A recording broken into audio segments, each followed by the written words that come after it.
So I'm curious to know, like, what made you decide to approach Open Eye?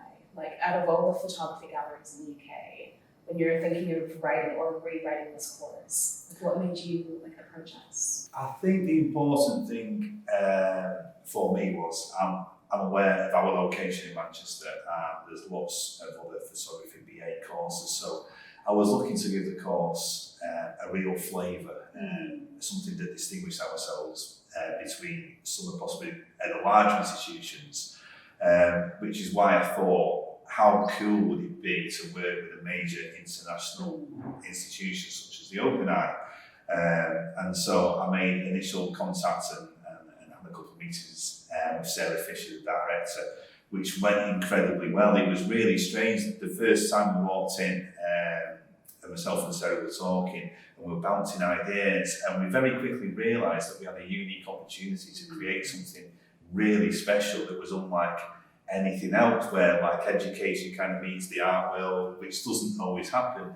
And I was looking at lots of other offers at the time and thinking about how lots of other institutions have a photography programme, but there's no connection to the industry. And there may be lecturers that once upon a time, 15, 20 years ago, were active in the industry, but that isn't there anymore. And I'm guilty of it myself. I work 5 days a week at UCEN, and so maybe there's a danger that I could come slightly disconnected from the industry, which is where you guys are so important in the role, because I'm working as a curator and the other programmers at the Open Eye.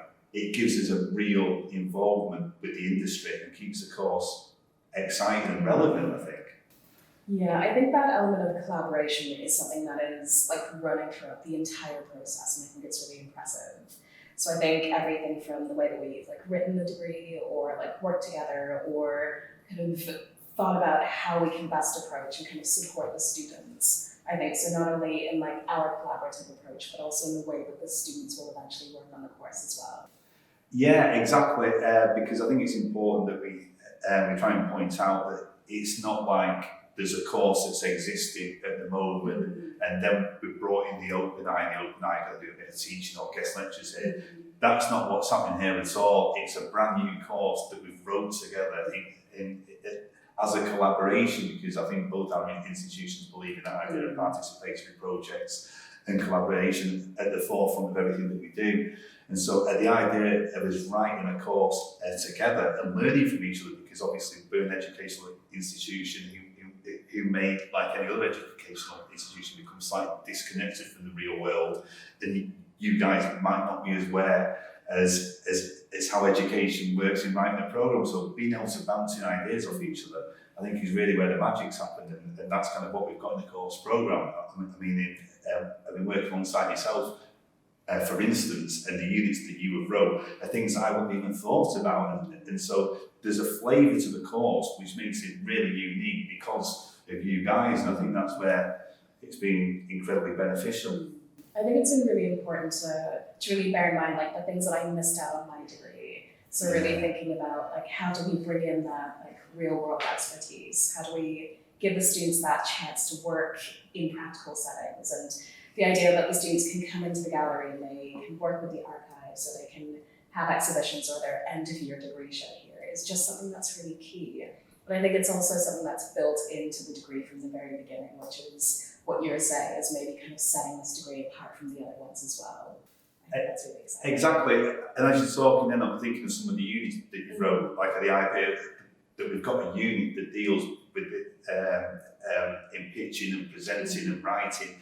Because as a curator, obviously it's something that is landing on your desk all the time. Absolutely. And you can see the benefits of being able to write about your work and to talk about your work and even pitching ideas and proposals is something that is often overlooked on photography courses. Yeah, absolutely. And being honest, it's something that I probably wouldn't have included in the course purely because I wasn't thinking as a curator in the art world. So it's a perfect example of some of the stuff that you've wrote, I think, and the importance of that. And also, I think it gives them a life skill that regardless of whatever industry that somebody comes into on completion of the course, they've learned how to talk in public, they've learned how to write a proposal, propose ideas and communicate ideas. And so there's loads of life skills that they're getting as well, again, which is completely down to you guys. So. Yeah, and I think it dovetails really nicely with the overarching theme of socially engaged practice. So at the gallery, we're always thinking about how do we bring together expertise and experience, and how do we allow communities to either speak for themselves or how do we advocate for them.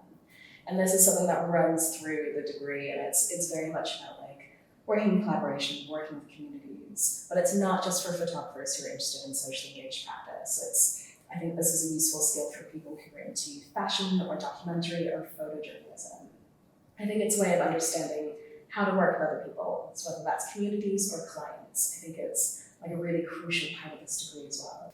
I completely agree, because I think there are other courses out there who look at socially engaged practice, but I think it's done as a specific kind of unit. In year 2, you will do a unit on socially engaged practice, and the difference in what is happening on the course that we wrote together is it's something that runs right through all the course, and you're quite right, it doesn't matter if somebody's interested in fashion photography or photojournalism or any other kind of genre of photography.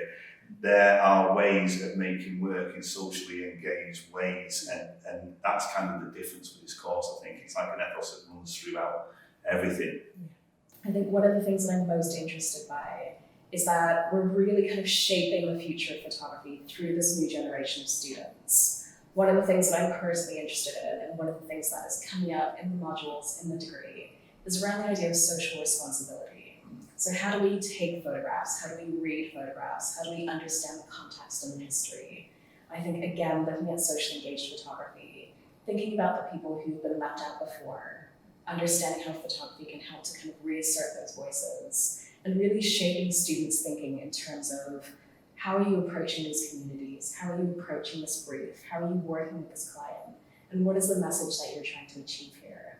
I think this is something that we could do really, really well in this course. I'm really looking forward to it. Me too, Mariama. Thank you.